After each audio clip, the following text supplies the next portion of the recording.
Hablaremos de la modificación de la Ley 225-20, la Ley General de Gestión y Procesamiento de Residuos Sólidos de República Dominicana y las múltiples denuncias que tenemos de distintos sectores. Conversamos con Alberto Lerux, Marino Calderón, presidente y vicepresidente de la Confederación Nacional de Comerciantes de Provisiones, así como con Nelson Bautista, amigo muy querido, representante de Acción Verde Santiago. Nelson va a estar a través de Zoom y casi estoy entrando con él. Tenemos varias preguntas respecto de por qué había que declarar de urgencia la Ley 225-20, por qué hay tantas preguntas respecto de no solo la declaración de urgencia, sino de las modificaciones de los artículos que se ha hecho a esta ley. Se modificaron artículos como el 16 y 17, el artículo 4 en sus numerales 11, 38 y 39, y se adicionaron artículos que no tenían. Además, esta conversación nos lleva a poner la mirada sobre el fideicomiso de residuos sólidos, al que más adelante le pondremos una mirada más profunda. Mientras tanto, recibo a Nelson Bautista de una vez. Esto es friendo y comiendo para que nos alcance el tiempo, porque es de noche. Y Nelson, desde Santiago, gracias por tener la cortesía de quedarte hasta esta hora para conversar con nosotros. De antemano te digo que quiero saber, o todos queremos saber, cuál es el ruido detrás de la Ley 225-20. Buenas noches, amigo querido, ¿cómo estás? Hola, Yelisa, buenas noches. Mi año ha empezado muy bien, especialmente por tener el privilegio y el placer de conversar contigo esta noche. Amén, ese cariño es mutuo.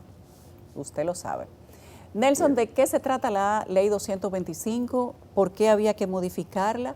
¿Y por qué había que declararlo de urgencia? Fíjate que cada vez que se quiere pasar algo de urgencia, nos aprovechan en Navidad, ¿qué cosa? Así es, mira, la Ley 225-20, como has descrito, es la ley de manejo y coprocesamiento de residuos sólidos, y en el Cibao a esa ley que se aprobó en el año 2020, o sea, es una ley relativamente nueva, le decimos un término que es muy popular, que es calimocho. Esa ley se aprobó calimocha en el 2020 porque dejó fuera, por razones de que tenía más de 10 años en discusión en el Congreso y no terminaban como de ponerse de acuerdo entre un tema y el otro, dejó a medio tratar, por ejemplo, temas tan cruciales como los plásticos de un solo uso. Esos plásticos llamados, por ejemplo, foam, llamados chicharrita, solvetes, esos tipos de envases que se usan unos minutos y ya, van al ambiente y contaminan por siglos. Alguna gente dice 500 años, pero todavía eso casi nadie lo ha medido porque aún no hay forma. Entonces, ¿qué ocurre? Que desde que la misma aprobación estamos muchos abogando por una modificación para enmendar entuertos. Nos llamó la atención que en un momento dado se sometiera un proyecto de ley de modificación el año pasado y dijimos, bueno, tal vez esta es la oportunidad de que arreglemos la carga y hagamos una ley más justa y adaptada a las demandas de la sociedad moderna y a los países de la mayor parte del mundo.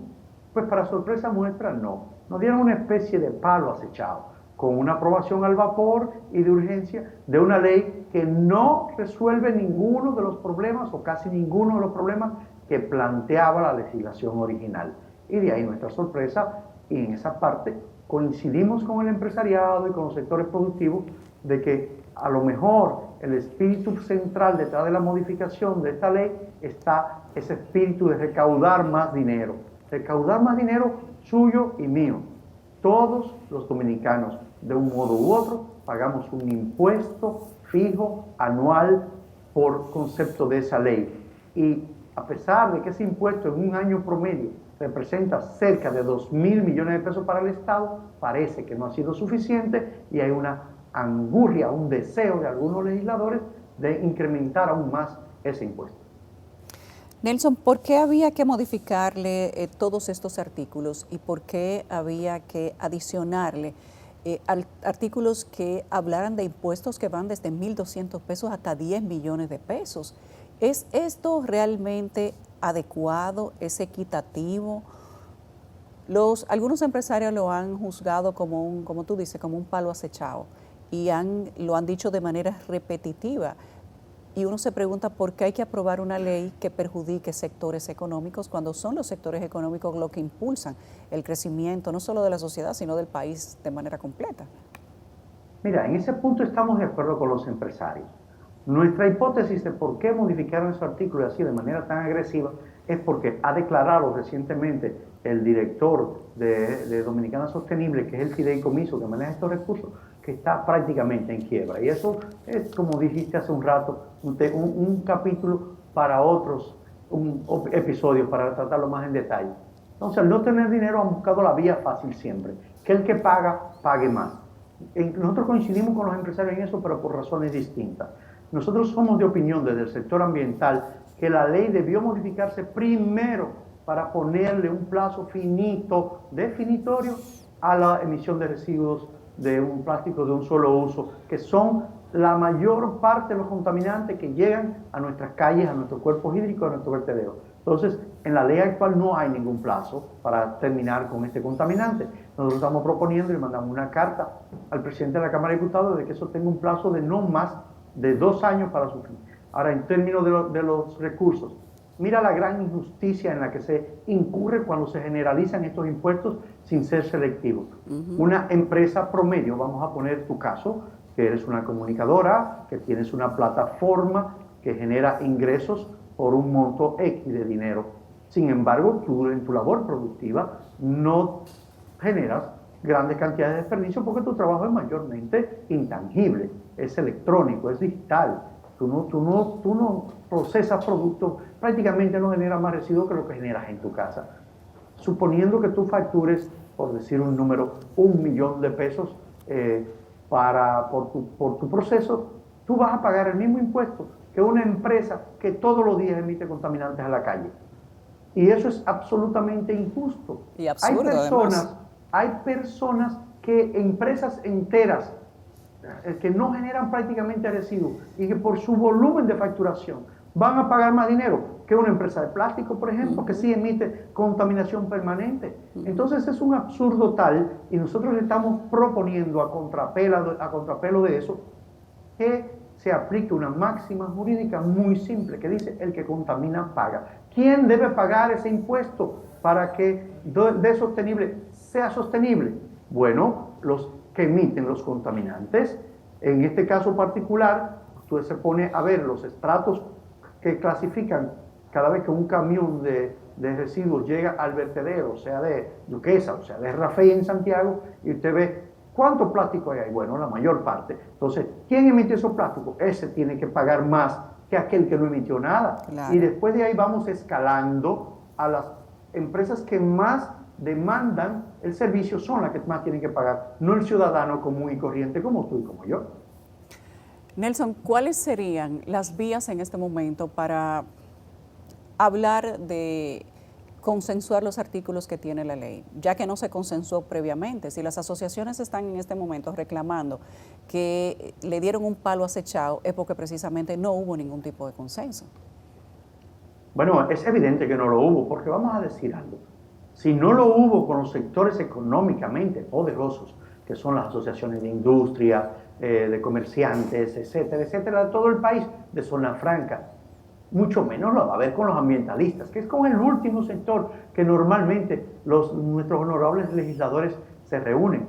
Entonces, nosotros remitimos la comunicación a la presidencia de la Cámara de Diputados, que ha sido una persona, Alfredo Pacheco, habitualmente que tiene tendencia a escuchar los sectores, y al presidente de la Comisión de Medio Ambiente de la Cámara de Diputados, para que, como esa ley tiene que pasar ahora por el tamiz de los diputados, hagan las vistas públicas, escuchen todos los sectores productivos, desde luego los empresariales, que escuche al sector del gobierno que haya impulsado esa ley, que todavía no sabemos quiénes son, pero que nos escuche a nosotros también, y que hablemos de eso, que hablemos de esos plazos que no está incluida en la modificación, de la reducción hasta eliminar a cero la emisión de los plásticos de un solo uso. Que hablemos de la responsabilidad extendida del productor más allá de lo que ocurre ahora. ¿Qué significa a esto? Que si Yulisa Céspedes compró una botellita de agua o una bebida gaseosa y esa botellita no tiene ningún valor de recuperación y termina en el zafacón o termina en la calle, se acumula por miles, tapa los invernales, tapa los cuerpos de agua, incrementa las inundaciones, afea el paisaje, daña los ecosistemas. Bueno, si esa botellita tuviera un valor X, por decir algo, 50 centavos, un peso, tú puedes estar segura que habría muchos padres y madres de familia en las calles recogiéndola para ir a reclamar ese valor de recuperación que debe pagarlo el que hace el producto, como ocurre en la mayoría de los países organizados. Entonces, eso también hay que incluirlo, pero también en esas vistas públicas nosotros queremos hablar de cómo el Estado es copartícipe de que las pequeñas industrias que pueden trabajar con productos biodegradables, o sea, con envases biodegradables para reducir la cantidad de desperdicio que llega a los vertederos, son muy costosos porque el Estado prefiere, por ejemplo, gastar cada día entre 1 y 2 millones de envases desechables en el desayuno y la merienda escolar, o en los comedores económicos. Entonces nosotros estamos proponiendo que el Estado, en plazos graduales de 20% por año, empiece a comprar obligatoriamente un 20% el primer año de envases biodegradables, no biodegradables ficticios de que plástico con aditivos, no. Envases compostables, hechos de materiales que se descompongan. ¿Para qué? Para motivar una pequeña industria de eso que vaya creciendo, o hasta los grandes industriales si quieren ponerse a eso, y que todos podamos comprar a precios competitivos vasos y platos y enseres de cartón, de papel comprimido, de bagazo de caña, de yagua, de lo que sea. Y eso se hace si el Estado lo incentiva, y el Estado debe ser el primer compromisario. Nelson, gracias. Gracias por estos minutos. Sabes que tenemos conversaciones pendientes de estos y otros temas, y que este tema de la ley de 225-20 amerita una conversación más amplia donde tú estés. Así es que seguiremos dando seguimiento, valga la redundancia, a lo que suceda con esta ley. Gracias a ti, Yulisa, por esta ventana abierta a la gente que entienda que es un problema que nos afecta a todos por igual. En el Cibao decimos, todo el que tiene el ombligo por delante va a pagar impuestos, más impuestos por esa ley. Y eso no es justo. No es justo, así es. Gracias, Nelson Bautista, director ejecutivo de Acción Verde de Santiago. Tenemos que hacer una pausa. Al regreso, nuestros invitados están ya por aquí y vamos a conversar con ellos. ¿Cómo les va a afectar a los comerciantes, a usted y a nosotros, que se apruebe en la Cámara de Diputados de urgencia, quién sabe, la modificación a la ley 225-20 de residuos sólidos del país? Ya venimos. La semana pasada, el Senado de la República convocó a una sesión extraordinaria y aprobó de urgencia el proyecto que modifica y elimina varios artículos de la Ley 225-20 sobre gestión integral y coprocesamiento de residuos sólidos. En concreto, los cambios realizados a la normativa, aprobada originalmente en septiembre del 2020, redefinen conceptos en el artículo 4, así como las atribuciones y responsabilidades de los gobiernos locales en el manejo de la basura, estipuladas en los artículos 16 y 17. También se modifica el artículo 35 para establecer que las personas jurídicas que declaren ante la Dirección General de Impuestos Internos deberán aportar una cuota proporcional a sus ingresos, como si no estuviéramos ya pagando mucha cosa. O sea, los que no pagan impuestos internos no van a pagar tampoco. Hoy, mis invitados son Alberto Lerux, presidente del CNCP, y Marino Calderón, que es vicepresidente también del CNCP. Para los que no saben, son los representantes de la Confederación Nacional de Comerciantes y Provisiones. Bienvenidos a los dos, ¿cómo están? Muchas gracias por tu invitación.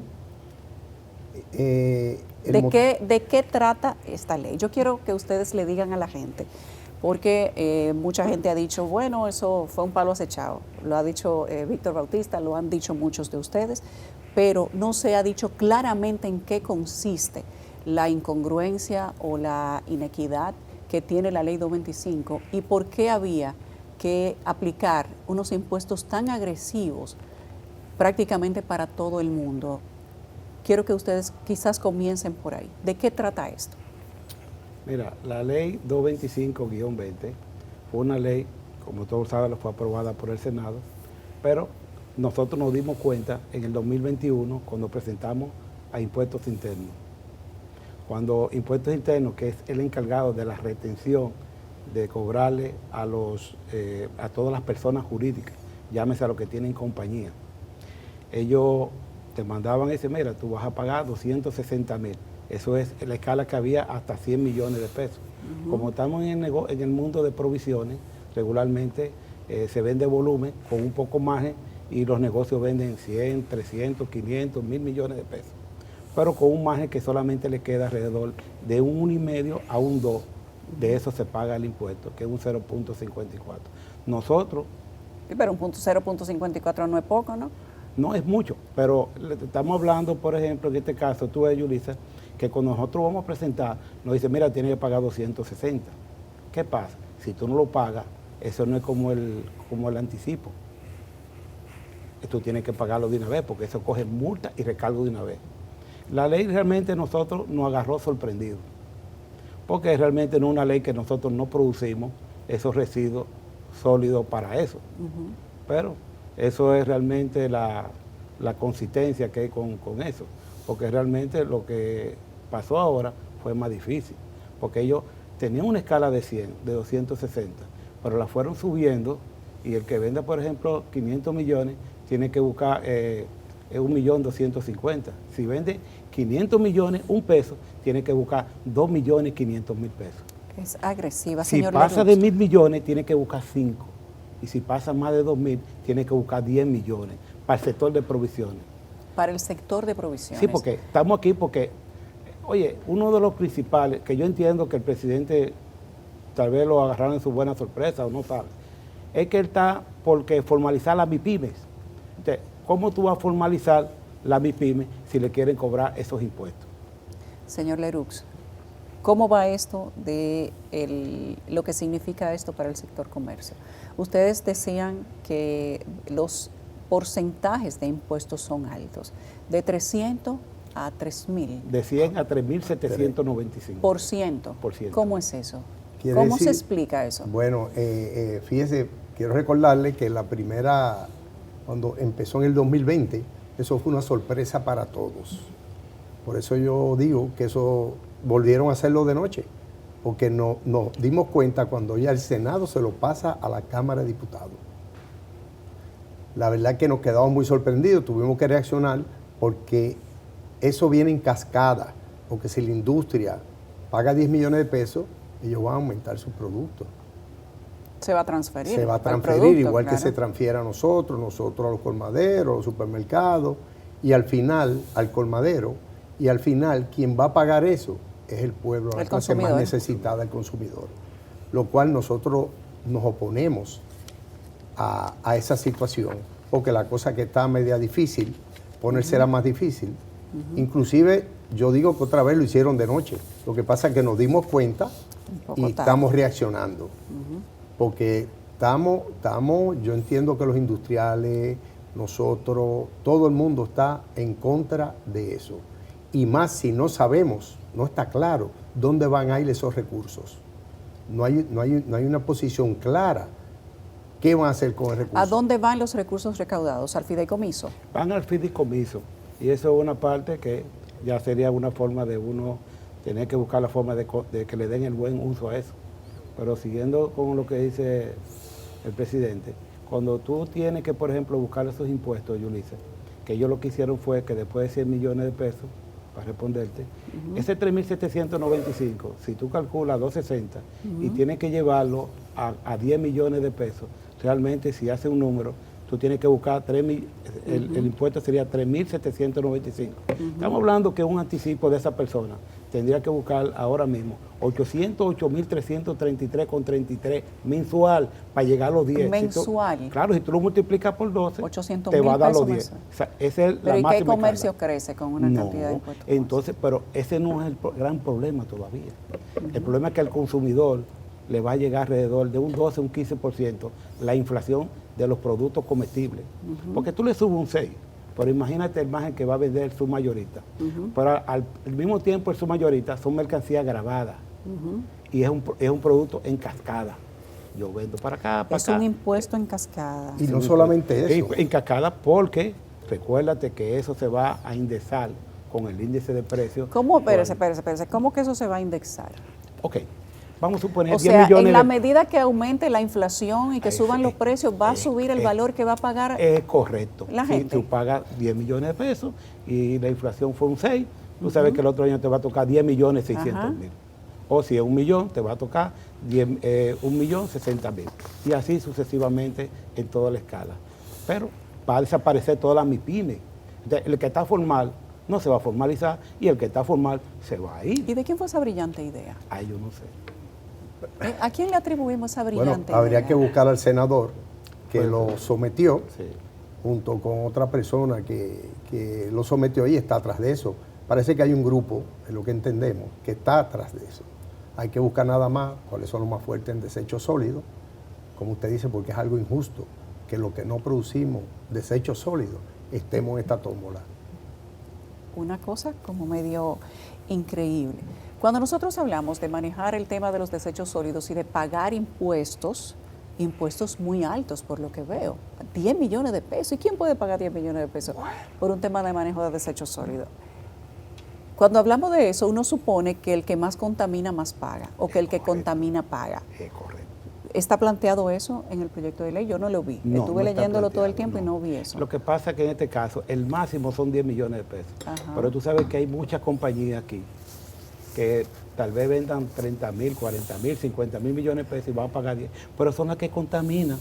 Por ejemplo, tú resulta que las empresas contaminantes son las que más ganan. Porque es una operación un poco más violenta. Ese correcto. Pero no hay un impuesto superior para el que trabaja con productos contaminantes. No, todo el mismo. Todo el mundo igual, contamine o no. Depende de la venta que usted tenga. A medida que usted vende más, es como un anticipo. No, acuérdese, compadre, que hay un máximo para pagar. Es un impuesto sobre la renta, más o menos. Después de 2.000 millones de pesos, tiene que pagar 10. Entonces hay muchas compañías que sabemos aquí con nombre y apellido. ¿Pero de venta o de beneficio? De venta. De venta. Es por los ingresos. Estamos hablando de venta bruta. Es por los ingresos que se pagan. Se va a pagar por los ingresos. Eso quiere decir que si mañana tú tienes una compañía, por decir, que tú vas a traer micrófonos, televisores, y tú vendes 100 millones de pesos, ya tú entras como una persona jurídica a tú pagar, en este caso, 700.000 pesos. De 260 te lo subían a 700 y por ese es el aumento que tú dices. Y si vendes 2 millones de pesos, ya tú sabes que tú vas a buscar de 2 millones, tú vas a pagar 1.250.000. Ellos como que la calcularon, tú ves, Yulisa, y le pusieron como una tasa efectiva de tributación entre un 0.50 a un 0.70 de los ingresos brutos que uno va a tener.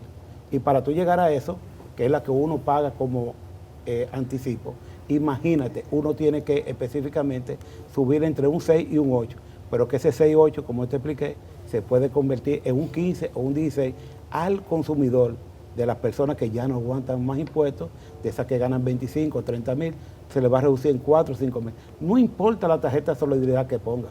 O sea, una persona que gana 25 o 30.000 aproximadamente puede tener una reducción de hasta 4.000, 5.000 pesos. Claro, porque recuérdate que eso es almacén de provisiones. Nosotros vendemos el arroz, el azúcar, la habichuela. Hay que ponerle eso de antemano. Hay que cargárselo. O cerrar el negocio. Que es algo catastrófico. O irnos a la informalidad, que no es lo que se quiere. La ley de residuos sólidos, si se aplica de esa manera, entonces podría fomentar la informalidad. Y la quiebra de muchos negocios. La quiebra de muchos negocios. Cuando ustedes hablan de que la modificación a la ley implica todo tipo de operación de persona física, de persona jurídica, implica que también las personas físicas que tienen, digamos que, operaciones independientes van a tener, como decía Nelson Bautista, que pagar impuestos sin contaminar. No, en este caso, según yo vi la ley, es para la persona jurídica, o sea, las compañías, porque uno personal no paga. Bueno, hay compañía de una sola persona. A eso se refería Nelson Bautista, cuando hablaba de las operaciones de los profesionales independientes que registran un RNC para poder operar, también están incluidos en el paquete porque se convierten en personas jurídicas. Creo que yo tengo entendido que hay como un 43% de las compañías que están establecidas, que es que está la máxima captación de los impuestos del gobierno. Pero lo que pasa en este caso, Yuli, es que realmente tú no tienes derecho a crecer porque mientras más creces, más impuestos te van a cobrar. Así es. Entonces, ¿tú vas a creer sobre la formalidad? No, se van a ir a la informalidad. Entonces, el gobierno va a hacer la misma disyuntiva. ¿Cómo tú vas a corregir la tarjeta de solidaridad si tan informal? Vamos a formalizarlo para que no puedan coger y funcionar realmente la tarjeta Supérate. Porque si tú estás en el sistema, no te sale. ¿Cuáles son las opciones que tiene la gente frente a esto? Porque pareciera que este tipo de leyes que son así un poco controversiales, difíciles de comprender, se pasan todas en diciembre, cerca de Año Nuevo, cuando la gente está como en otra cosa, como mismo pasó la 225, como se hicieron otras también que han tenido en algún momento que ser declaradas inconstitucionales. ¿Qué ven ustedes detrás de la aprobación de urgencia de esta ley? Yo entiendo que hay grupos que están interesados en que esta ley pase y no están tomando, no están midiendo las consecuencias que pueden pasar en el país, desde la industria hasta el consumidor final, que es el caso que nosotros defendemos más, el consumidor final. Porque si el consumidor final no tiene poder adquisitivo, simplemente no vamos a progresar. Estamos hablando de una ley que beneficia directamente al Fideicomiso de Residuos Sólidos, una institución, digamos que con una operación que pareciera medio semi-privada, no por los miembros, sino por el tipo de operación, que recibe 2.000 millones de pesos al año, podría incrementar la recaudación que tiene, si se aprueba esa ley.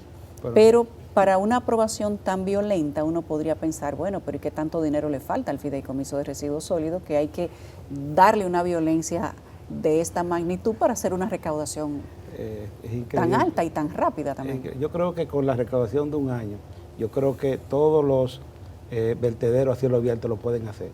Pues estamos hablando de una ley, Yulisa, que fácilmente puede recaudar 5.000, 6.000, 7.000 mil millones de pesos en el año, fácilmente, sin problema.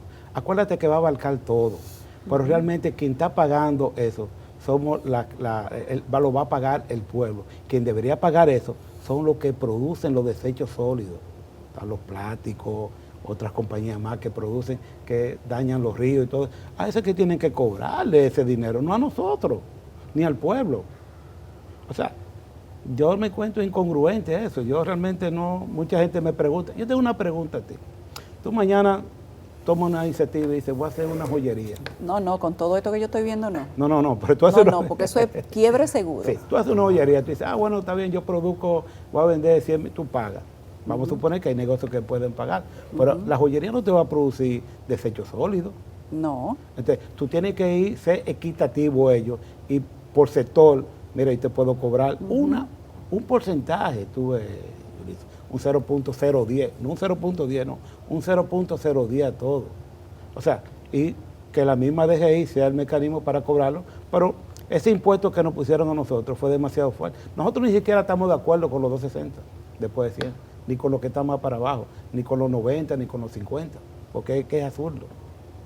O sea, no hay una clasificación para que quienes trabajan en procesos o operaciones contaminantes reciban una mayor carga de impuestos. No es así. Todo el mundo que pague lo mismo. No, pero contamine o no contamine. Yo te voy a poner un ejemplo más fácil. Tú me excusas que me metes en ese tema. Aquí está CDN, es una compañía. Ella va a pagar 10 millones de pesos. De 260 ella va a pagar 10.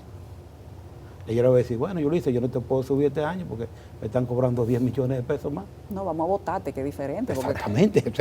O sea, estamos hablando de una cosa incongruente. No sé en qué estarían pensando. Esta carga de los 10 millones de pesos que pagarían empresas como esta y como otras sería al año. Al año, es correcto. Es al año en un solo pago. Mira, en un solo pago. Oye, Eva, o sea, hay que hacer un cheque por los 10 millones de pesos juntos. Una transferencia. No. Cuando tú presentas impuestos internos, ellos te emiten, sea por distinto, por 700, 1.250.000, 2 millones y medio, lo que vayas a pagar. 5, 10. Si tú no lo pagas de una vez, tú vas a pagar multa y recargo. Te ponen una multa. No, multa y recargo. De un 10 van 1.89 mensual. Que si tú lo dejas en el año, los mismos 10 entran en 15. Porque cuando hablamos de la tabla de posición, es que están subiendo de un 140 a un 3.700. O sea, ellos lo que hicieron fue que pusieron como una tasa de un 0.50 a un 0.70. Si nosotros, en el sector de nosotros, porque no estamos adivinando, generamos ingresos por 1.52 para pagar, vendemos con un 6, pero tenemos un costo de venta de un 4, un 4,5. Nos queda entre un 1,5 y un 2, y sobre eso pagamos el impuesto sobre la renta, que es un 0.27 o un 0.54. El que analiza la ley ahí se va a dar cuenta que esa tasa efectiva que están poniendo ellos ahí es de un 0.70 a un 0.90. O sea, está por encima de lo que nosotros estamos pagando de impuestos ahora, de lo que pagamos de impuestos. O sea, es incongruente. ¿Cuáles son las necesidades que vean ustedes en el sector comercial? Porque no podemos desconocer también que el manejo de los desechos sólidos es un problema en este país. Correcto. Y que se necesita una plataforma sustentable, sostenible, donde se pueda hacer una especie de transformación de los residuos. Para eso hay inclusive grupos económicos que han invertido en el tema de los residuos sólidos, pero parece que eso no es suficiente porque los vertederos a cielo abierto se han convertido en un problema en muchos países, no solo en República Dominicana. Y esto sin duda tiene que tener una solución, pero tiene que ser una solución que no se lleve a la quiebra a los que producen y mantienen a salvo la economía. Eso es muy fácil porque fíjate, en el campo mío, que decía ya de Baní, dice que grano a grano se llena la gallina el buche. Ellos si habían puesto un porcentaje pequeñito para acelerar todas las compañías, no se notara.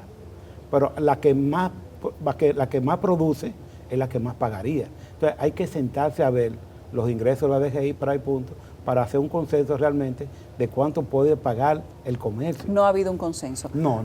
¿Ustedes como Federación de Comerciantes tenían información de que esta ley se iba a modificar de urgencia? ¿Hubo algún tipo de aviso, de consulta de parte del fideicomiso o de parte del Congreso o de parte de los interesados? ¿Quién sabe? Por eso es que nosotros decimos y recalcamos, como en el 2020, la ley la hicieron de noche y la aprobaron de noche y la pasaron a la Cámara de Diputados. Nosotros nos dimos cuenta luego que el Senado pasó a la Cámara de Diputados para que se aprobara la ley. Así nos dimos cuenta. Quiere decir que eso iba a ser una sorpresa igual que en el 2020, con los 260,000 pesos. Nos dimos cuenta gracias a ustedes, porque lo publicaron. Si no nos damos cuenta. Imagínese, cuando lo llama Impuesto Interno, se da cuenta. No, salió en el periódico. Cerrado. Que decía, no, se iban a dar cuenta la cuando ley lo llamara Impuesto Interno. Salió la ley. Gracias a ustedes nos dimos cuenta y comenzamos a tomar. Eso hace como una semana, ¿no? Sí, hace una semana justamente. Sí, exactamente. Si no, ya iba para los diputados. No, aquí hay que revisarla. Yo espero que tengan conciencia. ¿Cuáles son las opciones que ven ustedes para quizás llegar a una buena negociación? ¿Piensan ustedes que lo que se estaba descontando a las compañías o cargando por manejo de residuos sólidos era suficiente? ¿Piensan ustedes que tal vez era poco?